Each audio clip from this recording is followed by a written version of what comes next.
Olá, meus amigos e minhas amigas.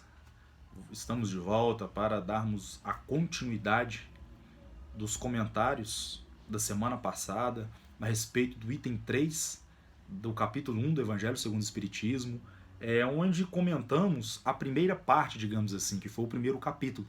E hoje vamos falar da segunda parte deste item e também do item 4, fechando a abordagem que Kardec faz do Cristo, da contribuição que o Cristo veio nos dar para o entendimento da lei de Deus. Então Kardec ele já começa fazendo um comentário a respeito daquela frase, daquela passagem evangélica trazida no primeiro item deste mesmo capítulo, que também trabalhamos há 3 semanas atrás, mas vamos repeti-la aqui de novo, que está lá no Evangelho de Mateus, capítulo 5, versículo 17 e 18, que é de onde Kardec tira todos os comentários desse capítulo. É uma frase de Jesus, onde ele diz: não penseis que vim destruir a lei ou os profetas. Eu não vim destruí-los, mas dar-lhes cumprimento. Porque vos digo em verdade que o céu e a terra não passarão, antes que tudo o que esteja na lei seja cumprido perfeitamente, até um único J e um só ponto.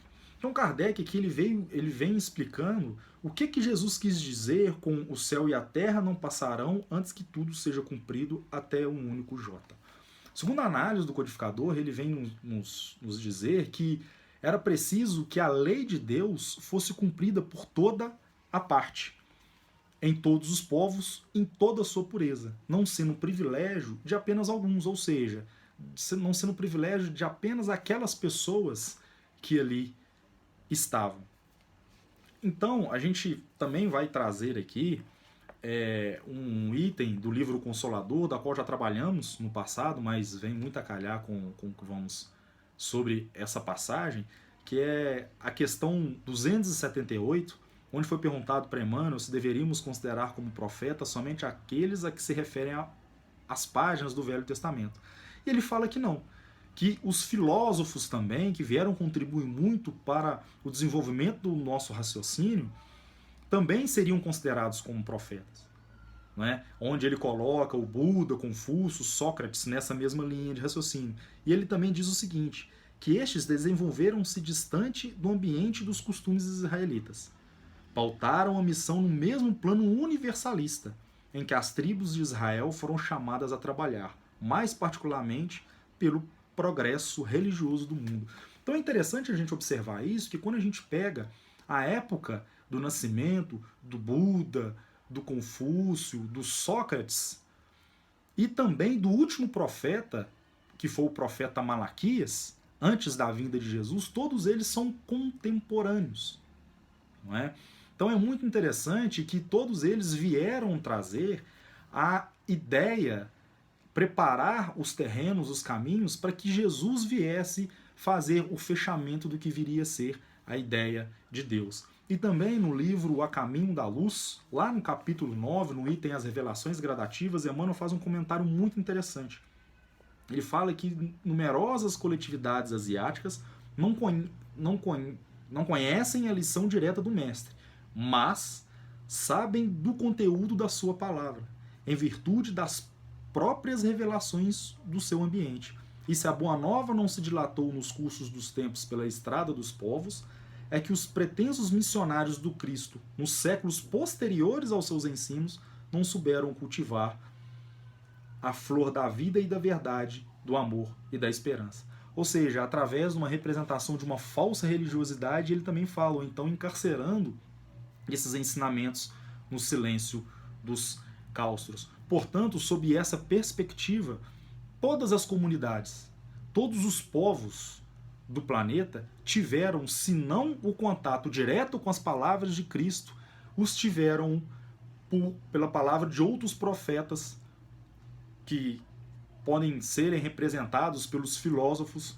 que contêm o mesmo amai-vos uns aos outros. Kardec também trabalha mais especificamente a questão de Sócrates no quarto item da introdução do Evangelho segundo o Espiritismo, assim como falamos aqui. Não é? Mostra essa semelhança desse ensinamento. E no item 4, Kardec vem falar que o papel de Jesus não foi só o de um moralizador, ou de um simples legislador. Ele também ele deu cumprimento a várias profecias. Por exemplo, o batismo, algumas curas, os milagres. Aquelas próprias palavras de Jesus na cruz, Deus, por que me abandonastes? Na verdade, Jesus estava recitando o Salmo 22 na cruz, não é? Que dentro desse Salmo 22, ao ser lido, ao analisar, a gente vai ver várias componentes proféticas que naquele momento várias coisas se cumpriam do que está escrito naquele Salmo. Por que Jesus fez isso? É muito interessante a gente fazer essa análise, porque a gente vai perceber que Jesus cumpriu todas essas profecias que foram anunciadas, a vinda de um Messias, para que as pessoas mais facilmente o reconhecessem. Para que não ficasse somente nas revelações espirituais, ou seja, dentro da palavra, dentro da filosofia em que Jesus trouxe. Porque apesar do povo àquele tempo já estar um pouco mais adiantado no quesito intelectual e moral do que a época de Moisés, eles ainda não conseguiriam entender as coisas completamente espirituais. Então Jesus deu várias manifestações exteriores de que ele era o Messias, cumprindo todas aquelas profecias.